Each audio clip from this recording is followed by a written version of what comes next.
Érase una vez, no muy lejos de aquí, una princesa que dio a luz a dos gemelos.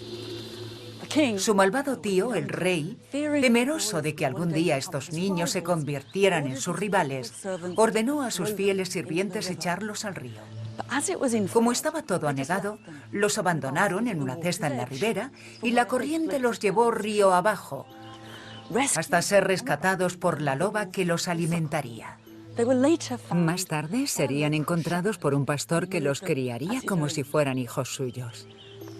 Se llamaban Rómulo y Remo y acabarían fundando Roma.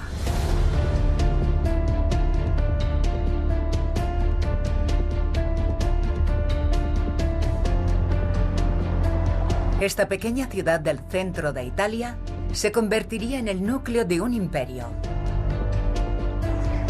el cual se extendería desde las fronteras del Sáhara hasta los húmedos páramos del norte de Gran Bretaña. Desde España hasta Israel. Desde el Nilo hasta el Rin. Ha enmarcado la geografía de la Europa moderna y ha definido nuestra concepción de los imperios, transformando el mundo occidental, revolucionando el comercio. Este es uno de los primeros ejemplos de globalización. La agricultura, olivos, olivos y más olivos. El arte, el derecho y la arquitectura. Esto es lo que me deja alucinada de la ingeniería romana. Nos presenta montones de conquistas y derrotas, batallas y matanzas, pero también nos plantea grandes dudas. ¿Cómo funcionaba? ¿En qué marcó la diferencia? ¿Por qué acabó cayendo? ¿Y cómo se creó en un primer momento? ¿Sería ambición o solo suerte? Para responder a esa pregunta, nos remontaremos a las opiniones de los mismos romanos, a sus dudas, a sus debates y a sus conversaciones. Porque, al igual que nosotros, ellos también se preguntaban qué los hacía diferentes.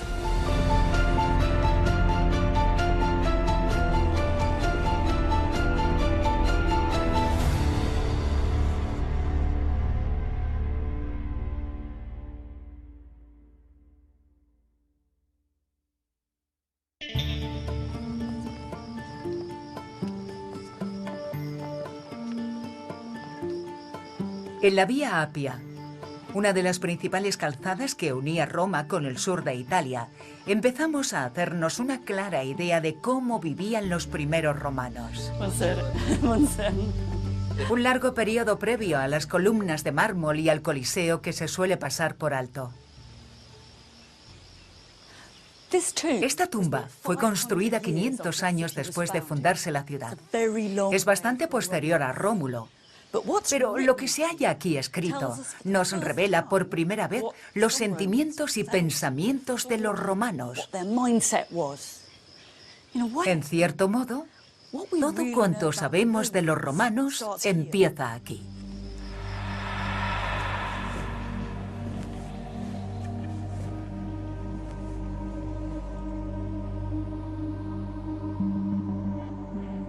Esta no es la Roma que imaginamos, pero era lo más grandioso que podían hacer en la época, algo que entonces resultaba innovador. Esta es la lápida del primer hombre enterrado aquí, Escipión Barbado, que significa barbudo, y nos cuenta sus excelentes cualidades. Fortis vir sapiens. Era un hombre fuerte y valiente, pero inteligente y sabio. Esto es bastante raro. Dice que su apariencia equivalía a sus virtudes. Si su apariencia era tan buena como sus virtudes, sería muy buena. Llamaría la atención y acaba con sus conquistas. Subegit omne Lucanat. Sometió a toda Lucania, una región del sur de Italia. Ópsides que abduci, y tomó rehenes. Queda claro cuáles eran las prioridades de esta gente. Pero no se reduce a eso. Aunque apenas sean las líneas de un epitafio, Esta es la primera forma de narrativa histórica que ha sobrevivido de los romanos. Aquí es donde empieza la escritura de la historia de Roma. Tal vez hubieran pasado 500 años desde la fundación de la ciudad. Pero es el primer lugar en el que podemos ver realmente a los romanos. Nos hacemos la vívida idea de un pueblo comprometido con la conquista y con la gloria que aportaban las victorias militares. Compromiso que también compartían todos los pueblos de alrededor. Entonces, ¿qué diferenciaba a los romanos? A falta de pruebas directas, el mejor lugar para hallar la respuesta son las historias que contaban y sus elaboradas especulaciones sobre los orígenes de la ciudad.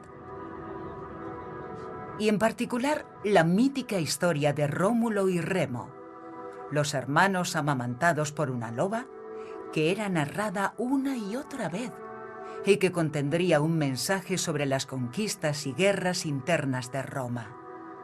Por tanto, encontramos un poco de historia romana en el mito.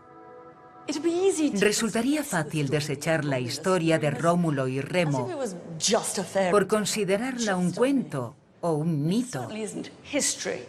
Y aunque no la consideremos historia como tal, no quiere decir que no revele mucho sobre cómo los romanos se veían a sí mismos y cuáles eran sus ansiedades y prioridades culturales.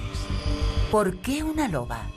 La historia no hubiera sido lo mismo con una vaca o una oveja.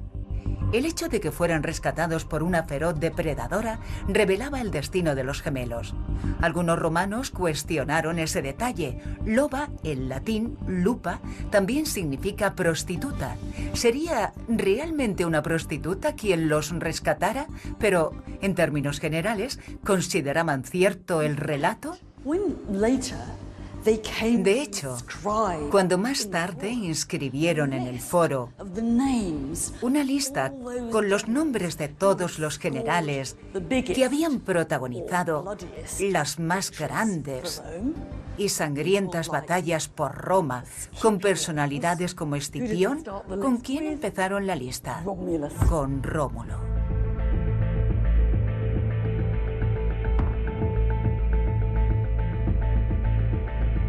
La persona que no aparece en la lista es Remo, hermano gemelo de Rómulo, pues ambos se enzarzaron en una gran disputa sobre dónde establecer la nueva ciudad.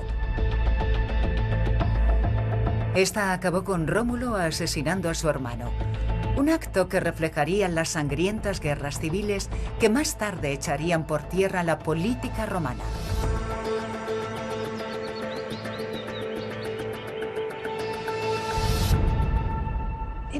Esta ha de ser una de las historias más extrañas del mundo sobre la fundación de una ciudad.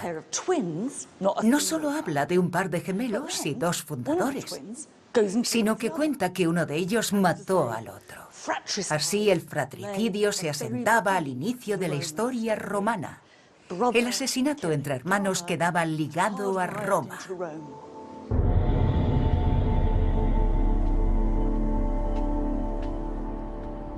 Tras establecer la ciudad en el Monte Palatino, Rómulo era su único gobernante. El primer problema de Rómulo fue que su flamante ciudad apenas contaba con habitantes, así que la declaró un asilo y dio refugio a delincuentes, esclavos huidos, desposeídos e indigentes de toda Italia. Se trata de otro extraño aspecto que sumar. Mientras que muchas ciudades de la antigüedad querían pensar que sus habitantes originales habían brotado milagrosamente del suelo de su tierra natal, los romanos pensaban que la suya había sido una ciudad de asilo. Fue un intento por darle una dimensión mítica, a la que más tarde sería una de sus principales características. Roma no solo recibía a forasteros, sino que también extendería la ciudadanía romana por todo el imperio. El siguiente problema de Rómulo era que no tenía mujeres y por lo tanto su ciudad no tenía futuro. Pero ninguno de los habitantes de los pueblos vecinos estaba dispuesto a dejar que sus hijas se casaran con romanos. De hecho, se mostraban bastante ofensivos y dejaban claro que no pensaban que una banda de fugitivos fueran buenos esposos para sus hijas, así que Rómulo recurrió a una treta. Según la leyenda, Rómulo invitó a sus vecinos, los sabinos, a una celebración religiosa. En mitad de esta, dio una señal a sus hombres para que secuestraran a las visitantes jóvenes para convertirlas en sus esposas. Este es el famoso rapto de las Sabinas y nos ofrece unas imágenes casi incómodamente explícitas. Esta mujer de aquí ha sido capturada e intenta huir, pero no lo consigue. Esta otra ya se ha desvanecido. Y esta intenta escapar, pero es inútil. Puede que el rapto fuera la respuesta a la terrible humillación de los romanos, pero seguía siendo un asalto violento. Forzaron a estas mujeres, eran víctimas.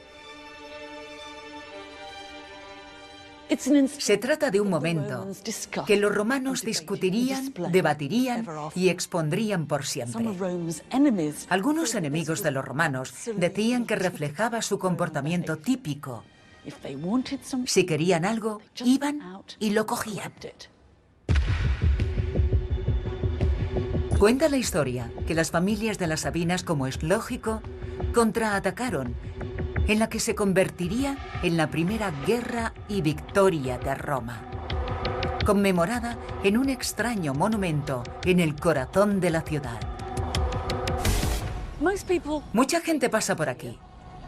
El lugar donde los romanos estaban convencidos de que había tenido lugar el núcleo de la batalla se convertiría en el foro, pero antes apenas se trataba de una ciénaga, y marcaron el lugar donde había caído uno de los primeros enemigos de Roma.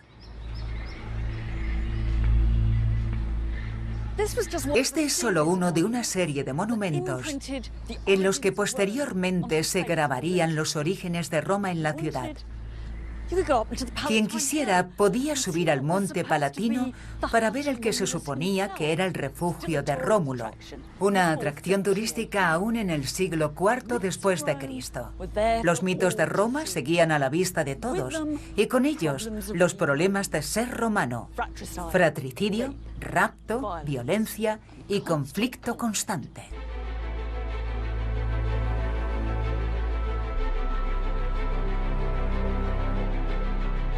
Al principio Roma sería gobernada por reyes, Rómulo y los 6 que lo siguieron. Pero los ciudadanos acabarían rechazando lo que consideraban una tiranía y establecieron una forma de democracia mediante la que cada año la gente elegiría quién gobernaría la ciudad y combatiría en sus guerras. Pronto se verían indicios de que Roma empezaba a crecer. ¿Y por qué acabó convirtiéndose una pequeña ciudad junto al Tíber en muchísimo más que eso? Lo cierto es que no lo sabemos. Pero sí que sabemos cuándo, y hasta casi podemos palparla. Pues a principios del siglo IV a.C., los romanos construyeron esta enorme muralla en torno a la ciudad. Pero su finalidad no solo era defensiva, sino proclamar que Roma ya estaba aquí. Y lo más interesante es que muchas de las piedras que habían usado para construirla provenían de una pequeña localidad que habían tomado a apenas unos kilómetros de distancia. Este es uno de los primeros indicios de la expansión romana.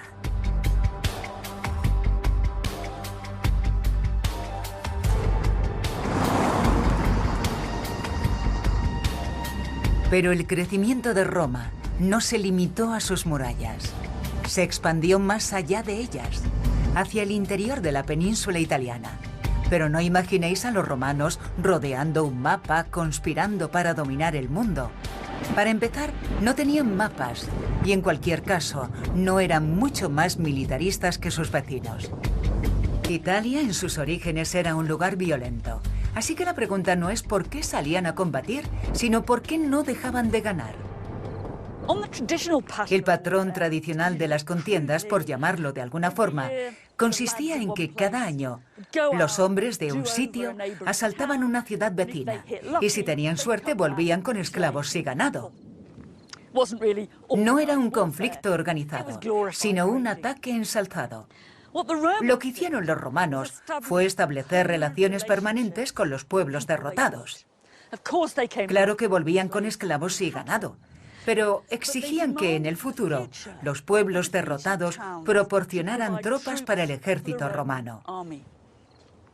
Progresivamente esto les fue proporcionando una gran ventaja, pues en la antigüedad no era un equipo militar de alta tecnología lo que contaba, sino la cantidad de hombres que se pudieran reunir.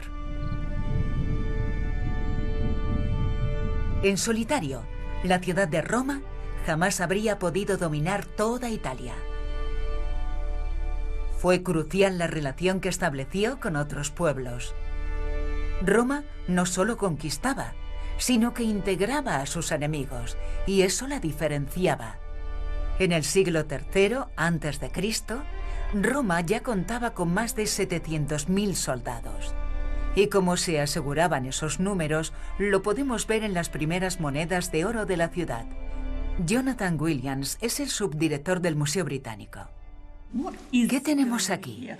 Puedo leer Roma en la parte inferior, pero la escena que vemos arriba es bastante complicada y no la entiendo bien. Bueno, aquí tenemos a un par de hombres de pie y en el centro a otro que parece arrodillado y sosteniendo algo con las manos. Lo que sostiene es un cerdo boca arriba. Aunque esta escena nos pueda parecer bastante extraña, cualquier romano hubiera sabido qué representaba. Es una escena de juramento, de promesas hechas y aceptadas entre dos partes. Y así es como los romanos las realizaban. Nos resulta extraño, pero se trataba de una ceremonia significativa para los romanos. Algunos piensan que podría tratarse de una escena mitológica del juramento de Rómulo, primer rey de los romanos, y los sabinos, unos de los primeros aliados de Roma. Pero podría tratarse de una referencia más general al sistema de alianzas entre los romanos y demás pueblos de Italia, que tan importante era, y la base del modo en que los romanos llegaron a conquistar y dominar toda la península itálica. Entonces, esta moneda, en cierto modo, proyecta o crea una imagen de Roma como centro de estas alianzas con otros pueblos. Exacto. Emite un mensaje a los aliados, pero también a los mismos romanos. Somos buenos aliados, leales y firmes, pero más os vale permanecer unidos a nosotros porque no querríais ver lo que pasaría si nos dierais la espalda. La expansión de Roma fue más improvisada que planeada. Gracias a un conglomerado de alianzas con amigos y oponentes conquistados, la ciudad amurallada pasó a controlar casi toda Italia. Entonces, los romanos no tardarían en entrar en conflicto con la otra gran superpotencia de la época, la ciudad de Cartago.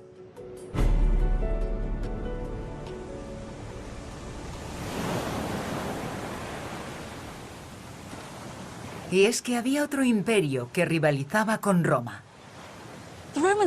La red de alianzas de los romanos los presionó a intervenir para apoyar a sus amigos y aliados cada vez más lejos, como pasa hoy en día con las superpotencias modernas.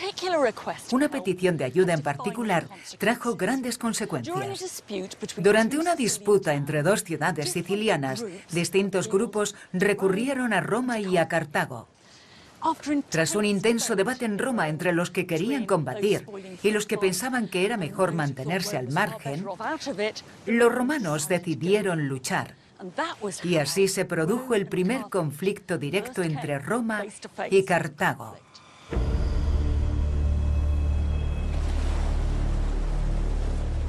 A lo largo de una estrecha franja de agua, la isla de Sicilia, más griega que italiana, se convirtió en el escenario de la primera guerra de Roma en ultramar.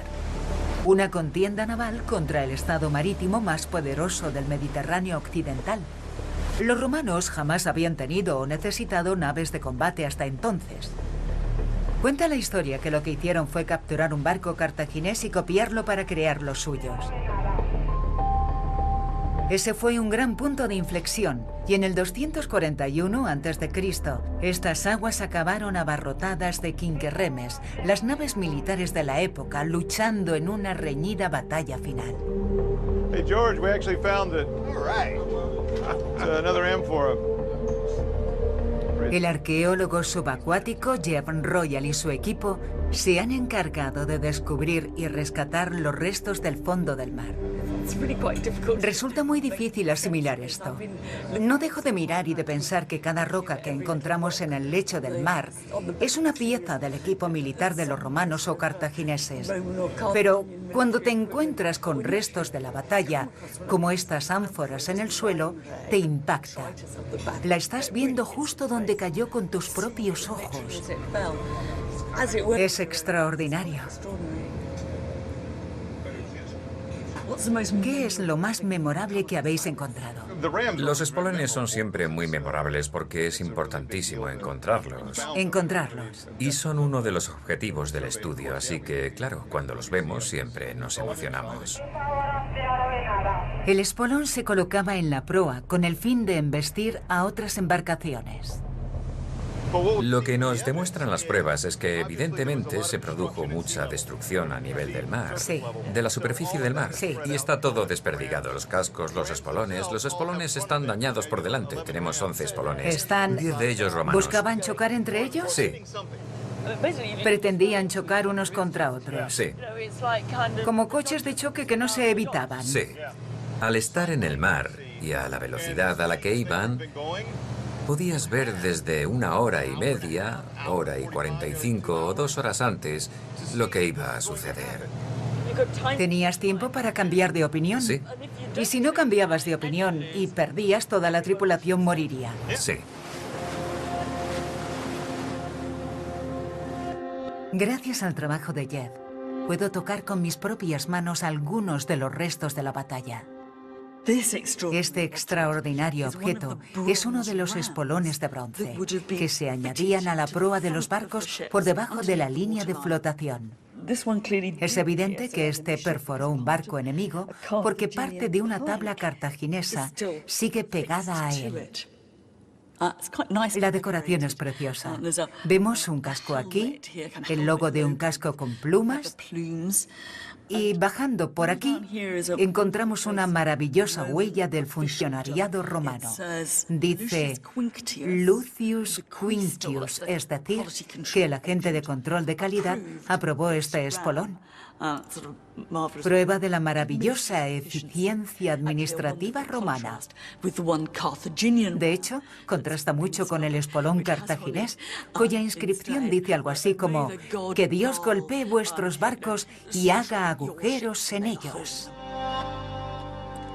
En cierto modo, el objeto más interesante y conmovedor que hemos descubierto es este casco, un casco romano acompañado de sus carrilleras, las cuales protegerían la cara del combatiente y que te acerca mucho más a las personas que una vez lucharon y que tal vez murieron en esta gran batalla.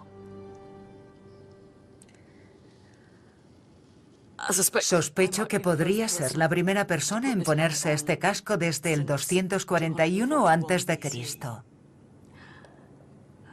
Quien lo llevara debía de tener la cabeza más grande o bastante cantidad de algún tipo de relleno.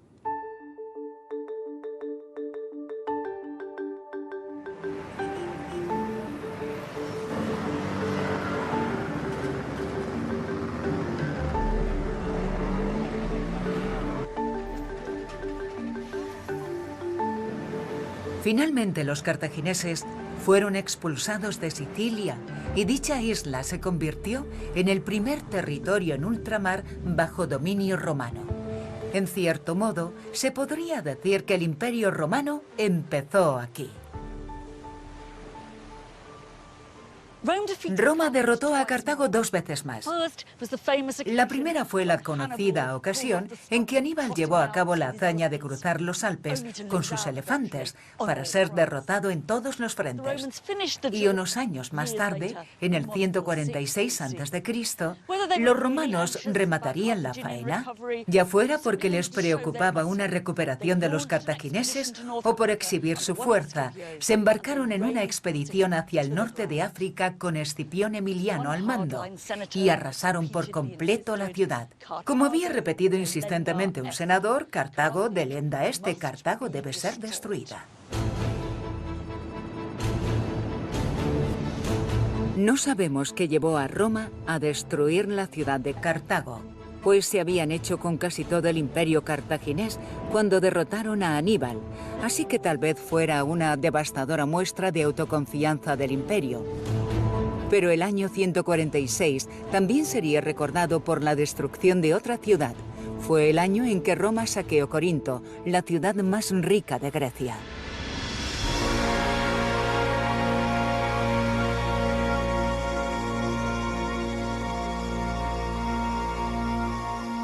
El año 146 a.C. quedaría grabado en la mente de los romanos. Roma se había hecho tan poderosa que ya apenas le quedaban retos importantes que afrontar.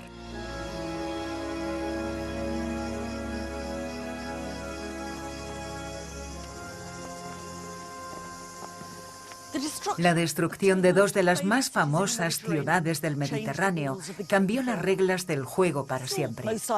Seguía sin haber indicios de un plan maestro romano o de que quisieran gobernar en alguna parte, pero tenían más poder que nadie, aunque no supieran cómo utilizarlo.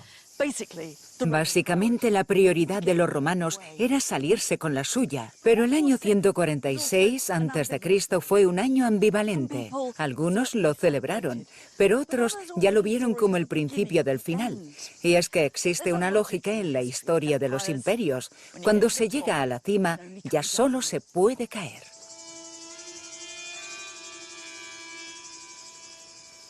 Cartago había desaparecido de la faz de la tierra.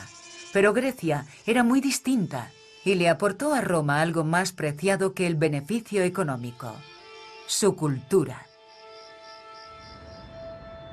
Su conquista no solo cambió al pueblo que Roma conquistó, sino también a Roma.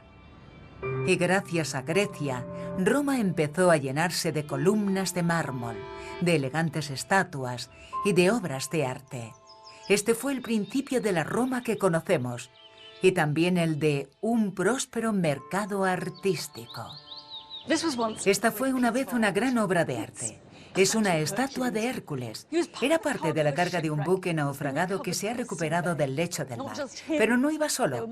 Lo acompañaban otras 30 estatuas de mármol, otras de bronce y también exquisitas joyas, cristalería, instrumentos científicos, y hasta dicen que han encontrado los huesos de las últimas olivas que la tripulación se comió antes del desastre. Pero desde nuestro punto de vista, lo que nos importa es que esta era una de las miles de mercancías que se transportaba desde el mundo griego en un viaje de solo ida hasta Roma.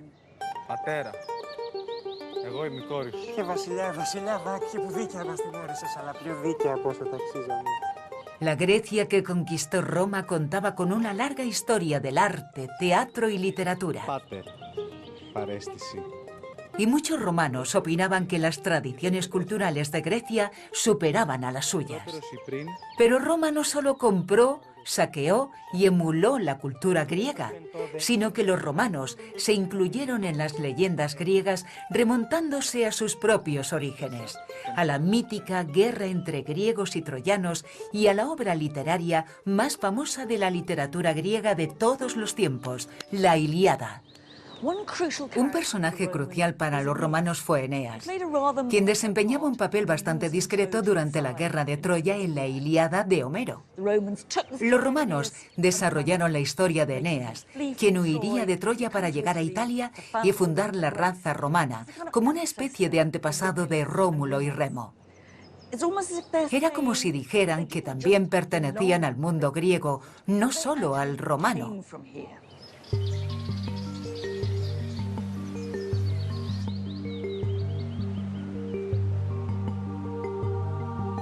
La historia de Eneas involucró a los romanos en las tradiciones griegas, pero ¿hasta qué punto adoptarlas fue motivo de debate?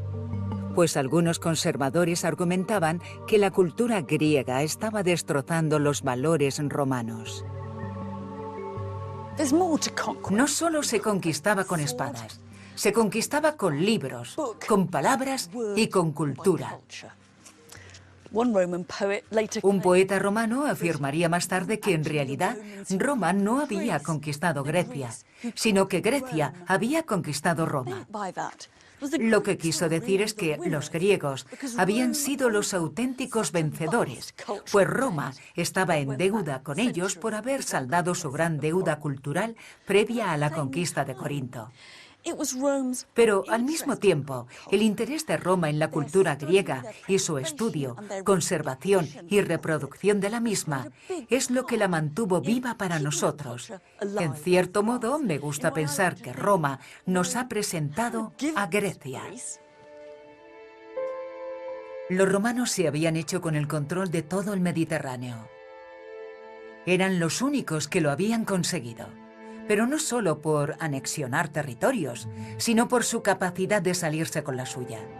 Cuando pensamos en este imperio, pensamos en la tierra que rodea el mar, pero el corazón de este se hallaba en el mismo Mediterráneo. Es crucial entender lo que sucedía a lo largo de este enorme territorio líquido. Pero no hablamos solo de embarcaciones transportando esculturas. Controlar el mar presentaba problemas tan considerables como los de controlar Cartago y Corinto. El Mediterráneo era el mar interior del imperio y su principal carretera. Mare Nostrum lo llamaban, nuestro mar. Viajar por el agua era bastante más barato y rápido que por tierra, pero era peligroso. Y no porque apenas bastara una tormenta para perderlo todo, sino por los piratas y secuestradores que ansiaban hacerse con todo cuanto navegara. No solo bienes, sino también personas. Era una especie de autopista plagada de traficantes de personas. Las conquistas de Roma habían convertido a miles y miles de prisioneros en esclavos. Y eso dio lugar a una gran demanda.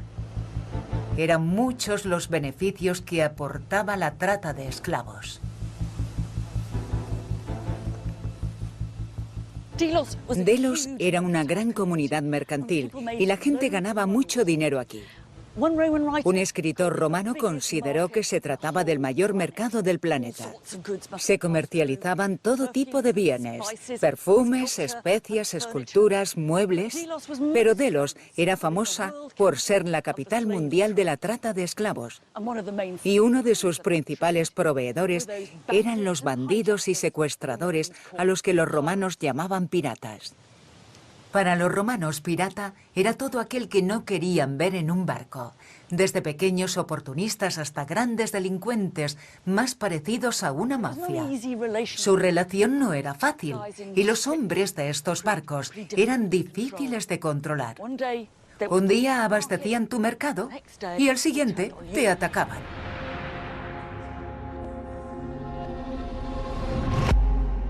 Y eso es justo lo que vemos aquí.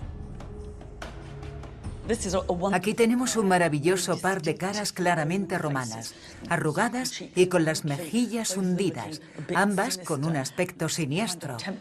Resulta tentador imaginar que estaban involucrados en alguna forma ruin de negocios, pero el estado en que se encuentran es bastante malo. Han sido golpeados y parecen un poco abrasados.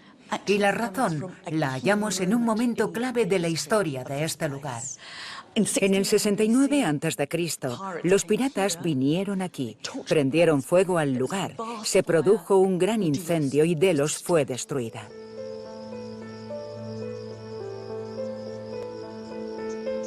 Pero los piratas también produjeron un impacto en Roma El temor que generaban a los romanos les proporcionó una razón o excusa para tomar una decisión que sentaría las bases para grandes cambios políticos que minarían la democracia y ensalzarían la autocracia.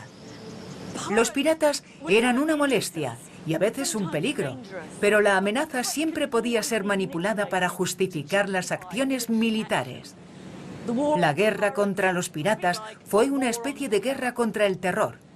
En el 67 a.C., el pueblo romano dotó de poderes casi ilimitados a un solo hombre para acabar con los piratas. Ese hombre era Pompeyo.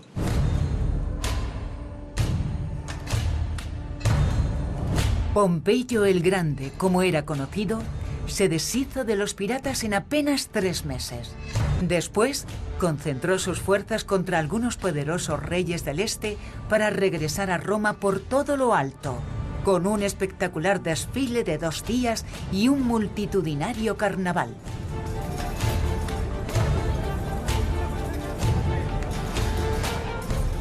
El desfile de su victoria fue una de las mayores fiestas jamás celebradas en las calles de Roma. El general desfilaba por las calles en su cuadriga. Lo acompañaban los botines y las riquezas que había traído a su vuelta, y también los prisioneros capturados. La idea era que el pueblo viera lo que los generales y las tropas habían conseguido en el extranjero y lo que habían traído. A algunos les parecía una exhibición terriblemente vulgar y en ocasiones se escuchaban llantos entre el público al ver a los pobres prisioneros desfilar. Pero para la mayoría de los romanos era una ocasión para divertirse. A ver qué tal. No está mal. Y para deleitarse con las riquezas que habían ganado. Siglos después de la fiesta, no queda mucho rastro del triunfo de Pompeyo, pero en el rincón de un museo podemos contemplar una de las piezas de las que se presumió en aquel espectáculo. No todos los días encontramos un objeto exhibido en las calles de Roma en una procesión triunfal. De hecho, puede que este sea el único. Se trata de un gran jarrón de bronce, posiblemente utilizado para mezclar vino, agua y miel. Y contiene el nombre de uno de los reyes a los que Pompeyo derrotó grabado en el borde. Con esto me queda bastante claro que este fue uno de los miles y miles de tesoros que el pueblo romano vio pasar en el desfile de Pompeyo del 61 a.C.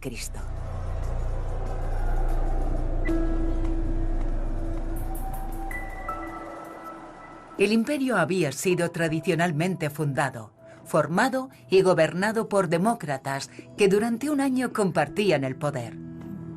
La idea siempre había sido impedir que alguien volviera a convertirse en rey.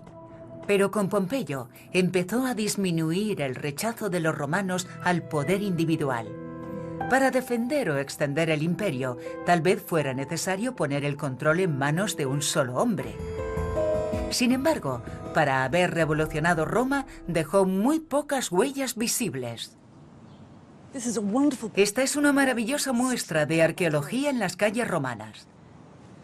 Puede pasar inadvertido, pero el diseño de estos edificios, esta extensa fachada curva, coincide con los antiguos cimientos romanos de debajo. Cimientos que pertenecían a un gran anfiteatro semicircular.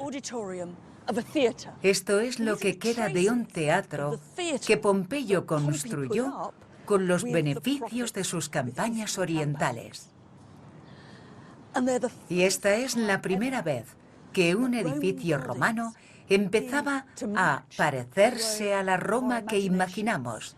Grande, monumental, magnífica y diseñada para impresionar.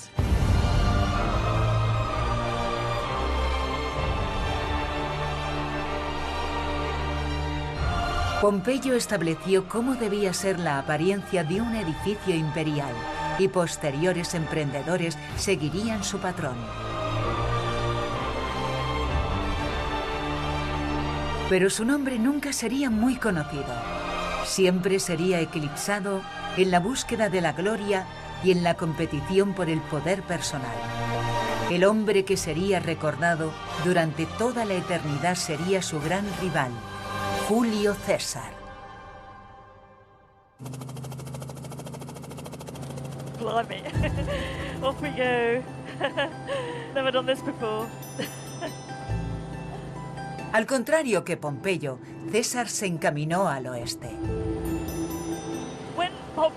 Tras la impresionante y sangrienta victoria de Pompeyo, que le permitió volver con montones de riquezas, César quiso superarlo y su única opción era llevar a cabo una gran conquista. Pero César superó a Pompeyo en un aspecto muy importante. Pompeyo logró grandes victorias, pero César también las logró y escribió sobre ellas. La razón por la que podemos ir a Alesia, donde tuvo lugar una de las últimas victorias de César, es porque fue él mismo quien dio cuenta de ello. En Alesia, el ejército de los galos había acampado en una colina. Según describió César, parecía tenerlo todo bajo control. Sus campamentos estaban en puntos estratégicos y estacionaron piquetes día y noche. Ambos frentes combatían duramente. César mandó cavar 2 trincheras y erigir una muralla y una empalizada. Cuando observas su dimensión, a pesar de lo que afirmara en sus escritos, era imposible que César pudiera divisar todas las áreas del campo de batalla. A fin de cuentas, ganar una batalla en la antigüedad dependía del número de tropas, de hacer pasar hambre al enemigo, de sorprenderlos por la retaguardia o quizá, en buena parte, era cuestión de suerte.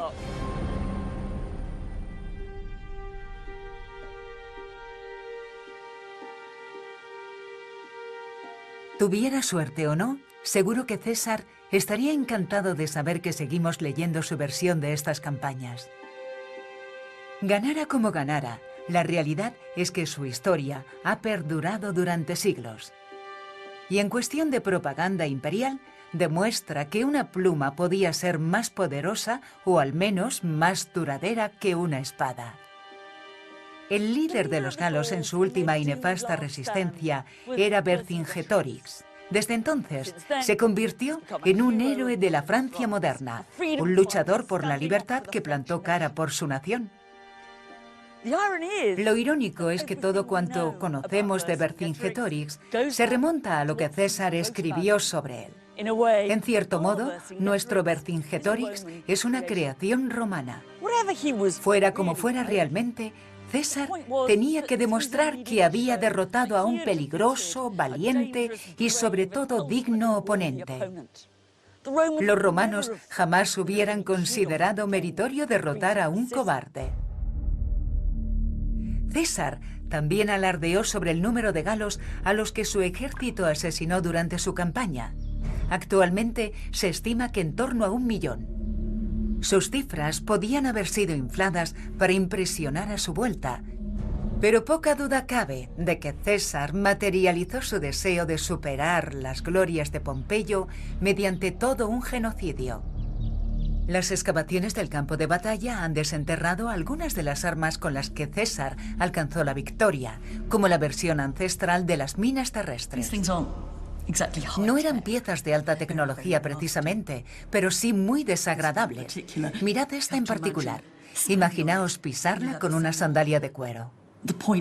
La punta la atravesaba y se te clavaba en el pie. Y no podías sacártela por esta pequeña punta de aquí. El pie te sangraba y no podías quitarte la sandalia. Agonizabas, no te podías mover. Se me encogen los pies solo de pensarlo. Había gente en Roma a la que inquietaba lo que estaba sucediendo en la Galia y la envergadura de la matanza. Algunos de los enemigos de César llegaron a sugerir que fuera juzgado por crímenes de guerra y que el jurado estuviera compuesto solo por galos. El Imperio Romano era bastante cruel, pero había unos niveles de crueldad que ni siquiera los romanos podían soportar.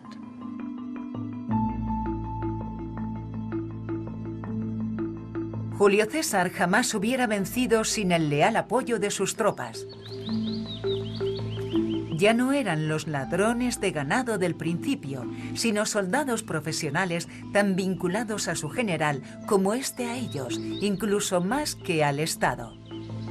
Y al contrario que Pompeyo, César estaba preparado para utilizar este ejército en el control de Roma. Por su parte, César era consciente de que sus enemigos en Roma conspiraban contra él, que intentaban ponerlo contra las cuerdas y, como decía él, socavar su dignitas, el concepto romano que combinaba prestigio y honor. Así que arriesgó y con una de sus legiones marchó hacia Roma. Cuando llegó al río Rubicón, el cual marcaba la frontera de la Galia e Italia, proclamó: Alea iacta est. En otras palabras, la suerte está echada.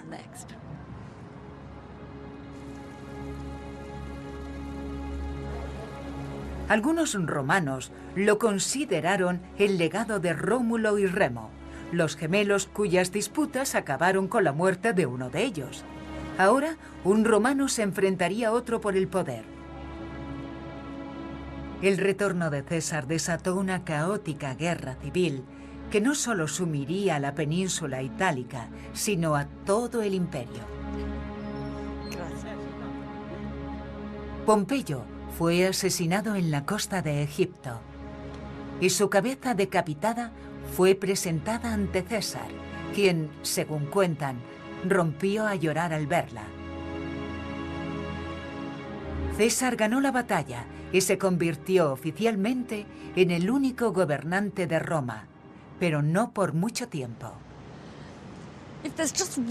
Si hay un romano conocido por todos, ese es Julio César. No por lo que hizo, sino por su muerte.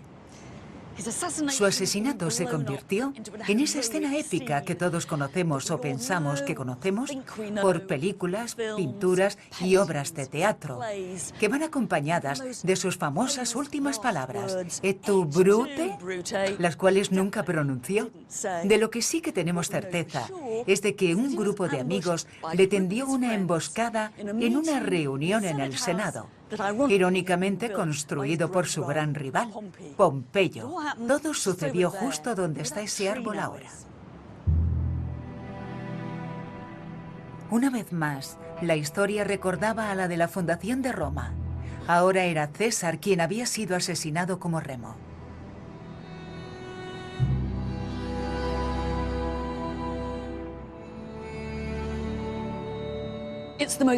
Se trata del asesinato político más famoso de la historia, perpetrado en nombre de la libertad, apenas unas semanas después de que César fuera proclamado dictador de por vida.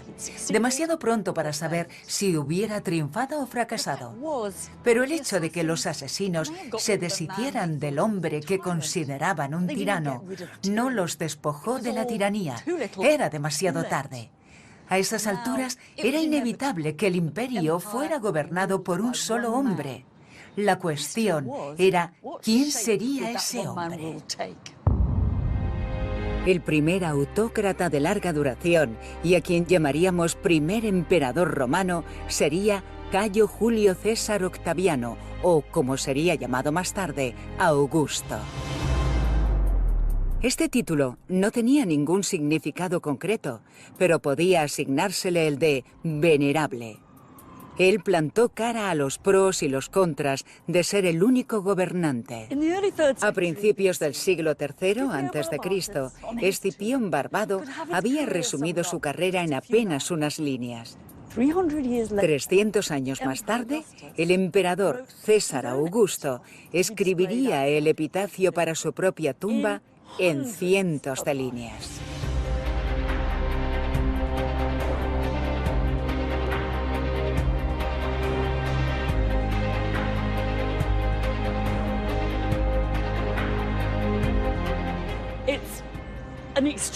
Un extraordinario y pretencioso informe de lo que hizo, pero también da unas pautas sobre cómo ser un emperador en el futuro. 3 son los aspectos que resalta.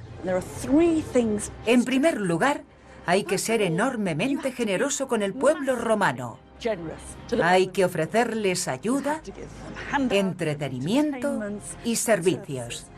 Y eso es lo que lista aquí. Todo el dinero que invirtió en eso. Pero también hay que construir, construir y construir. Y aunque ese ya fuera el lema de Pompeyo, Augusto nos relata todos los templos y teatros que construyó. Y lo más importante de todo, y lo que ocupa la mayor parte de este documento, es invertir en las conquistas. Y Augusto explica cómo extendió las fronteras del Imperio Romano, cómo llevó la paz a las fronteras de la Galia e Hispania, y cómo llevó la paz a los Alpes. El mensaje en el que insiste queda claro. Para ser un emperador romano, debe ser un conquistador.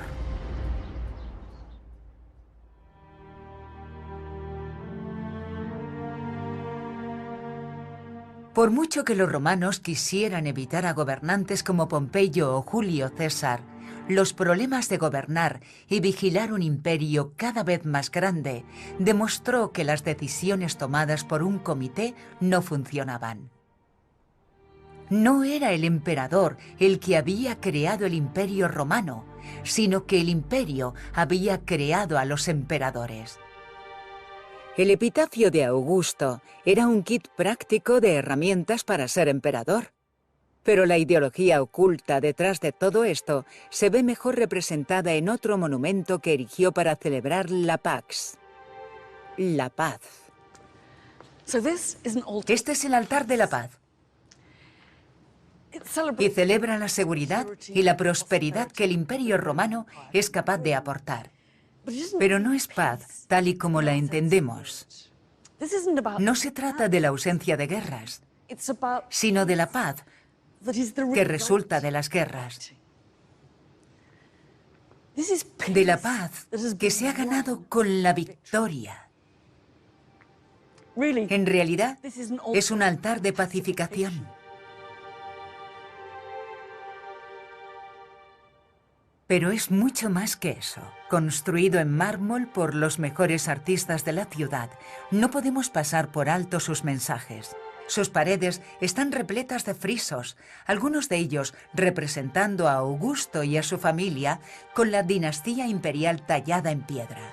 Algunas de las imágenes desprenden la idea de que el suyo es un derecho divino de nacimiento y que su linaje se remonta a los míticos fundadores de Roma.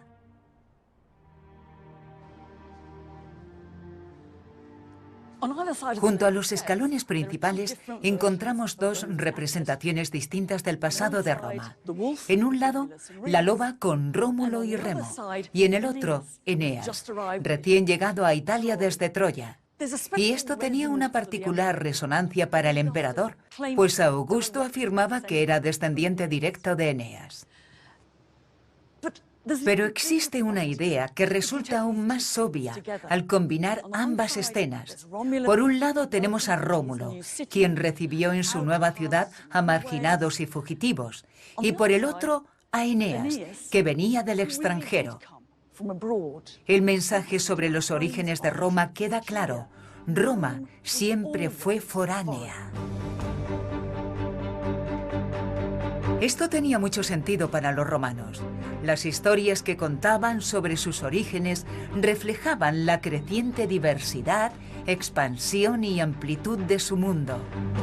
Y siempre hubo un rincón del imperio que tuvo una particular relevancia. Muchos romanos consideran que la historia de su ciudad comenzó aquí.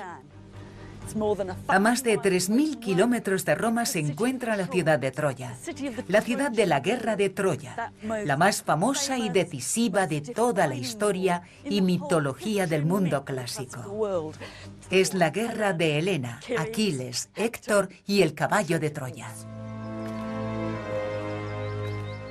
También fue el lugar de nacimiento de Eneas. Y en la era augusta, el poeta romano Virgilio reimaginó y reescribió el viaje de Eneas desde Troya hasta Italia en su epopeya la Eneida. Recurrió a la mitología para analizar la complejidad del crecimiento de Roma y su imperio.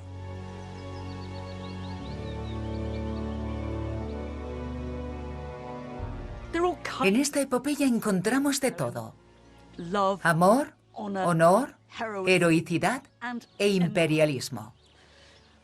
Virgilio también destaca algunas de las facetas más desconcertantes del poder imperial.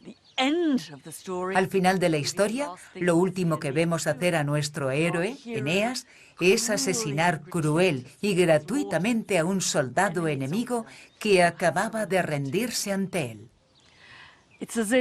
Es como si, en manos de Virgilio, la historia de Eneas celebrara el Imperio Romano y exhibiera su potencial brutalidad. Sin embargo, Virgilio también presentaba al Imperio Romano como un regalo de los mismísimos dioses. Al principio, Júpiter, rey de los dioses, profetiza el futuro poder de Roma. Les he concedido a los romanos un imperium sine fine. Les he concedido un imperio sin límites. Pero no había empezado así realmente. Una ciudad cualquiera se había expandido más allá de sus muros para convertirse en el núcleo de un vasto imperio.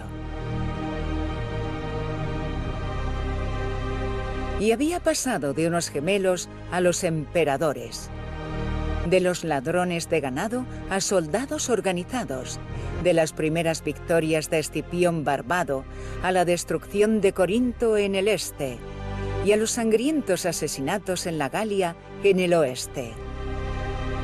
Mediante una combinación de improvisación, buena suerte, codicia y ambición, Roma se ha convertido en nuestra mente en la definición de imperio. La idea de un imperio sin límites es algo que Escipión Barbado jamás habría entendido. Él conocía las conquistas y la gloria militar y los beneficios que obtenían de ellas, pero que Roma tomara el control de territorios de todo el mundo y que éste se considerara ilimitado, le habría resultado totalmente incomprensible. 2 siglos y medio más tarde, la Eneida de Virgilio afirmaría que Júpiter lo había planeado así. Era como si Virgilio, echando la vista atrás, reinterpretara la caótica e improvisada historia de las conquistas romanas en un grandioso plan de destino manifiesto.